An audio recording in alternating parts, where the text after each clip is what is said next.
Hello and welcome to this MSc Counseling Research Conference presentation. My name is Smruthi Jagannathan and I'm going to be talking about my study titled Gone with the Wind, which looks at the trainee counselor's experience of sudden endings of personal therapy and supervision. So a little bit about me before getting into the study. I'm a student on the MSc Counseling program at Bangor University, set to graduate soon, and I'm a trainee counselor working towards qualified practice. I am 23 years old and I'm an international student from India. And this study is conducted in collaboration with my peers Tanishq Puri, Manasvi Gurav, and Beth Cluis, who are also trainee counselors on the MSc Counseling program. This presentation will generally look at the introduction, the method, the results, and the discussion sections of the study. And before getting into those, I just wanted to establish some key definitions of terms that will be discussed throughout this presentation.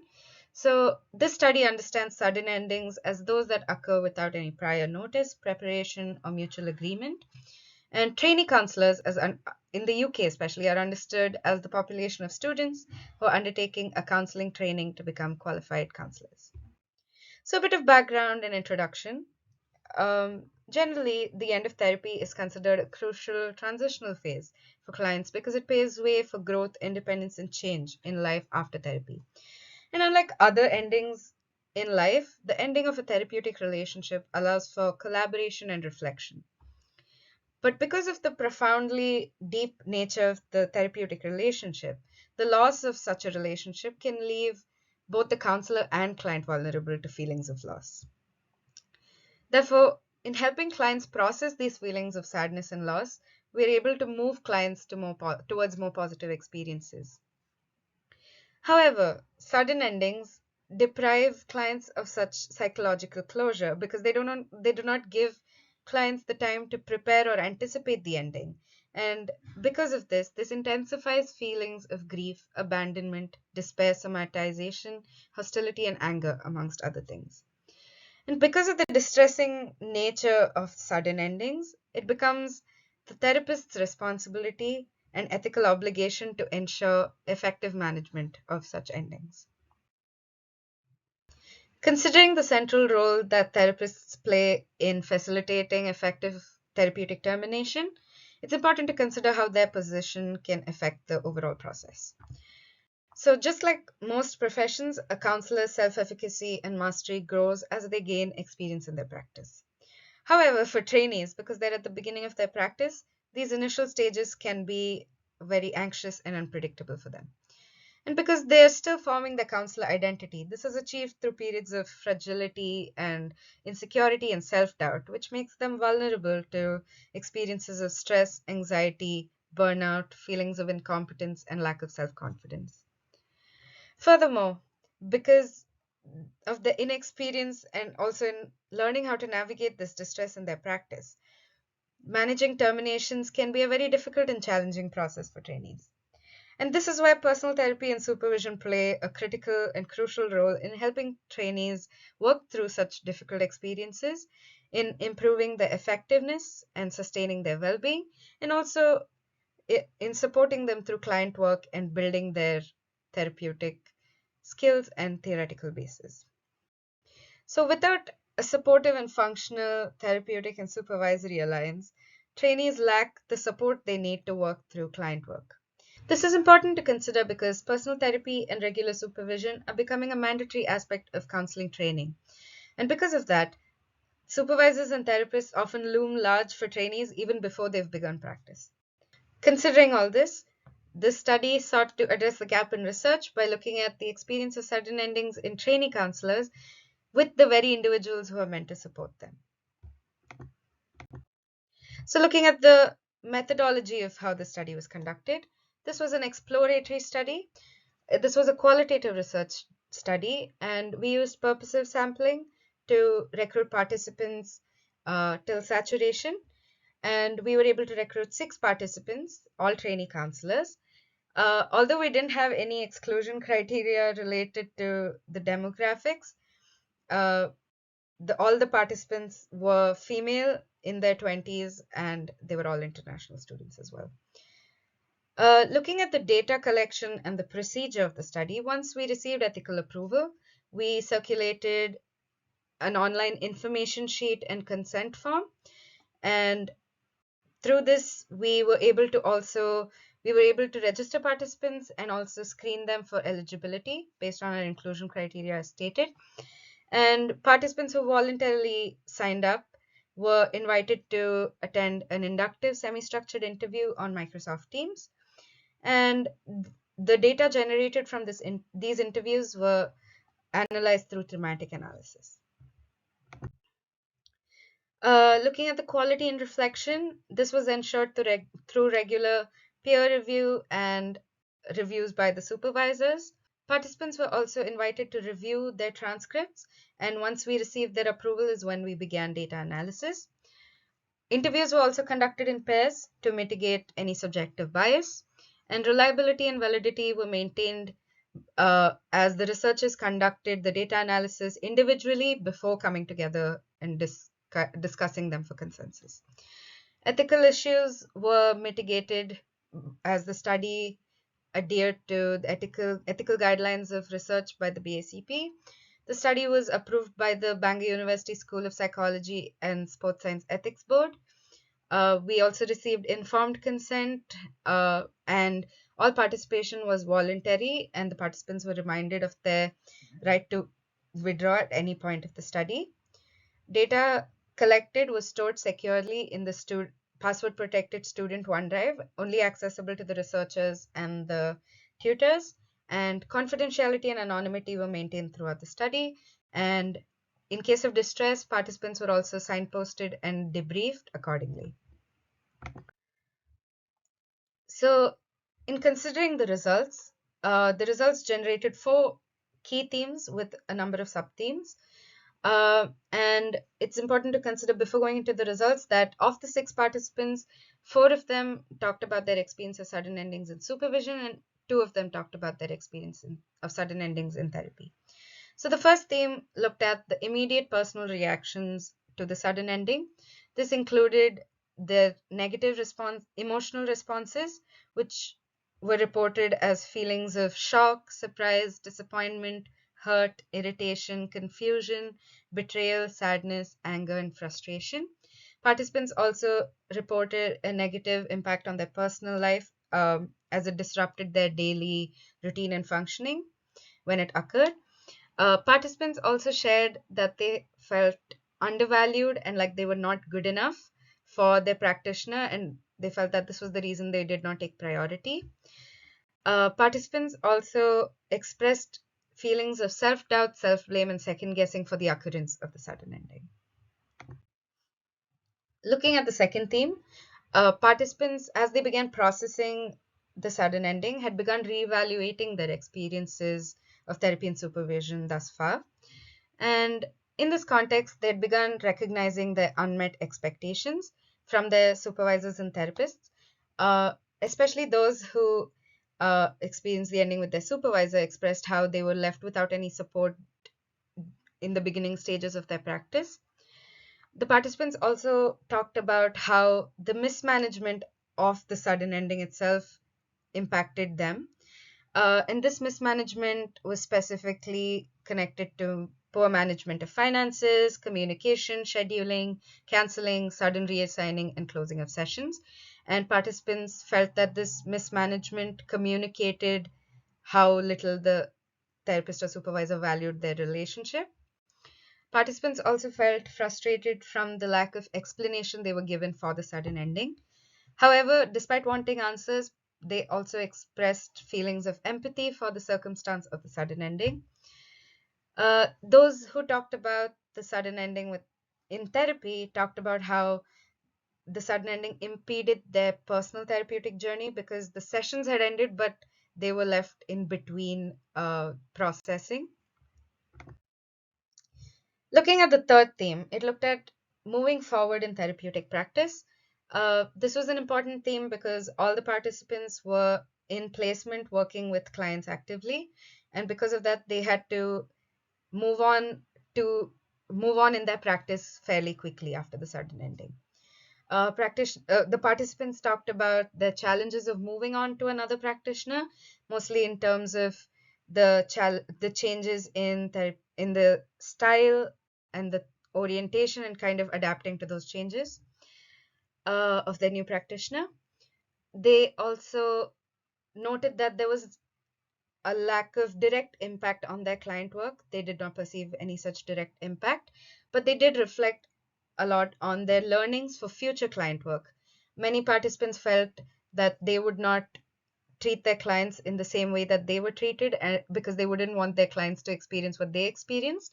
And participants also shared that if they were in such a circumstance, they would want to communicate better to their clients so their clients aren't in the vulnerable space that they were. However, participants also, despite all the negative effects, the participants talked about how the self-reflections and the awareness that they got out of the sudden ending was the silver lining of this experience. And participants also perceived that there was no long-term impact of the sudden ending. Uh, the participants talked a lot about their process of coping and mainly delved into their personal coping strategies. An important coping strategy highlighted by the participants was the role of their support systems, which included their friends, their peers, their tutors, placement coordinators, PPD groups, etc., amongst others. Participants also highlighted that their access to multiple supervisors was a big supportive factor in helping them process the ending.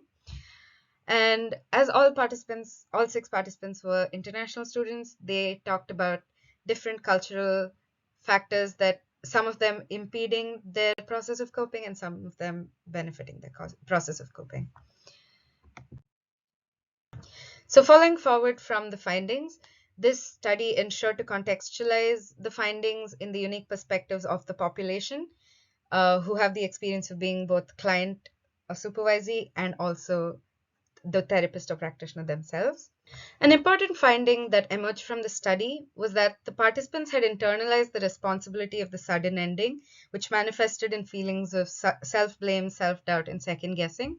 This could be because, given that they're in their training period, trainees are constantly striving to pass the evaluations and scrutiny of their more experienced, knowledgeable, and powerful supervisors and therapists.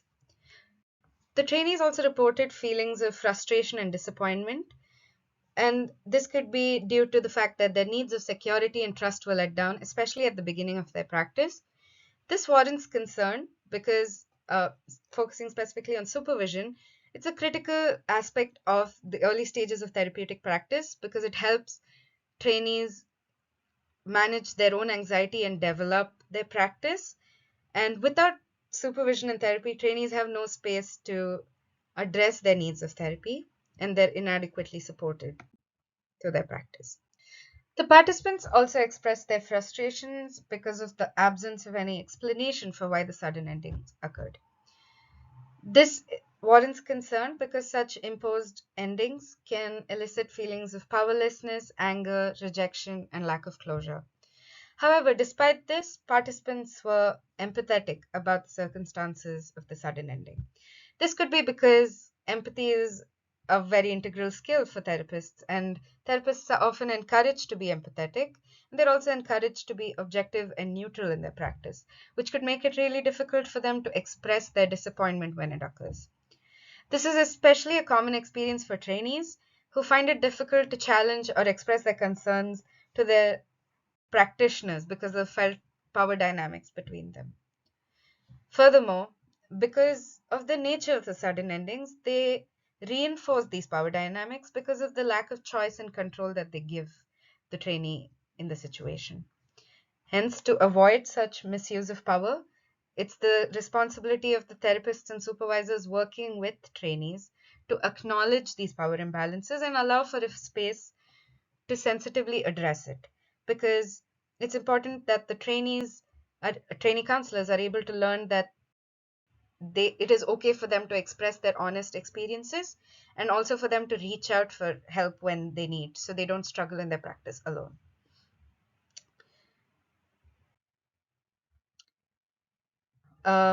Looking at imposed changes such as this, moving on to a new practitioner in the middle of practice can elicit feelings of fear and dread of scrutiny from their new practitioner, and it can also be a counterproductive experience because they're having to re-narrate their experience to a new practitioner. And it creates additional challenges of adapting to new changes on top of the challenges that trainees already experience uh, due to the initial stages of their practice.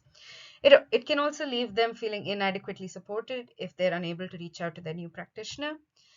And another important finding from the study was that participants largely talked about not largely expressed their concern towards their own clients and felt that they didn't want their clients to experience what they experienced with the sudden ending. This is also another display of empathy in trainee counselors. And the trainees also expressed how they were concerned for their clients because their clients may have been in a more vulnerable situation because they didn't have the same tools as they did um, in due to being therapists.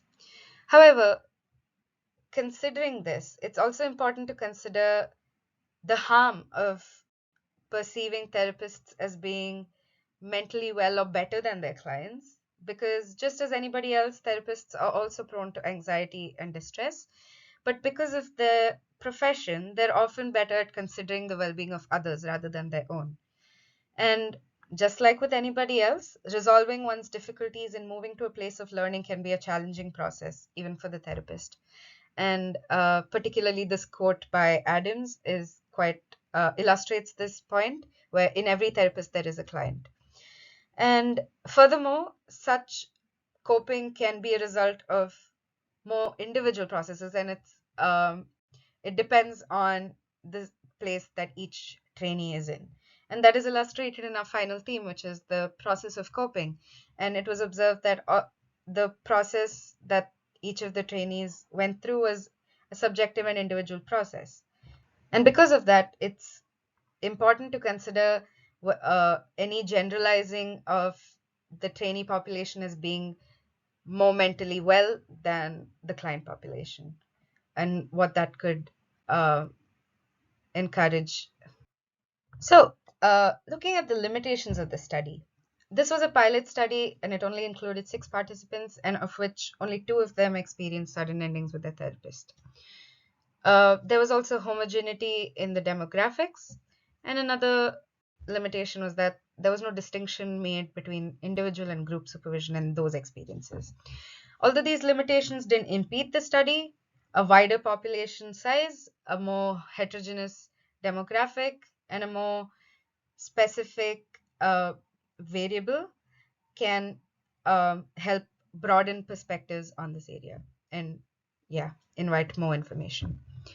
Some future directions are informed by topics that emerged sporadically in the interviews that looked at the role of duration of the relationship and how, depending on the duration, the impact of the ending can be experienced, how feelings of loss and grief are experienced, and how previous experiences of loss can impact the trainee's experience of the sudden ending. And future research can also look to separate the experiences of sudden endings in personal therapy and supervision, just to get a wider insight into any differences and similarities in these experiences.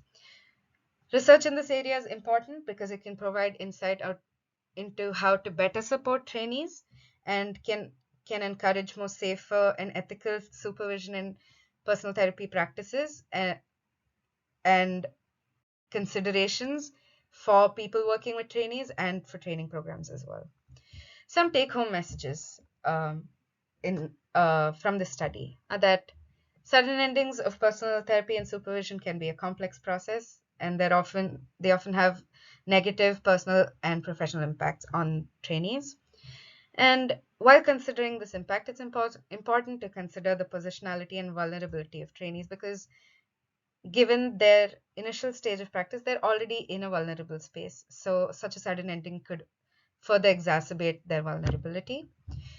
And despite these personal struggles, because of their vocation, trainees are having to consider the well-being of others, and this may create a fear of admitting their struggle, especially because trainees are in constant scrutiny and evaluation. This may impede them from reaching out for support in because of fear of being questioned in their practice. And the most important note to leave with is that practitioner well-being equals well-being of the practice. So ensuring that the trainees are adequately supported and well will ensure that they're able to support clients adequately. Thank you so much for your time and consideration. I'm happy to answer any questions. If you wish to clarify anything from this presentation, you're free to email me on the email address given, and all references are part of the handout. Thank you so much.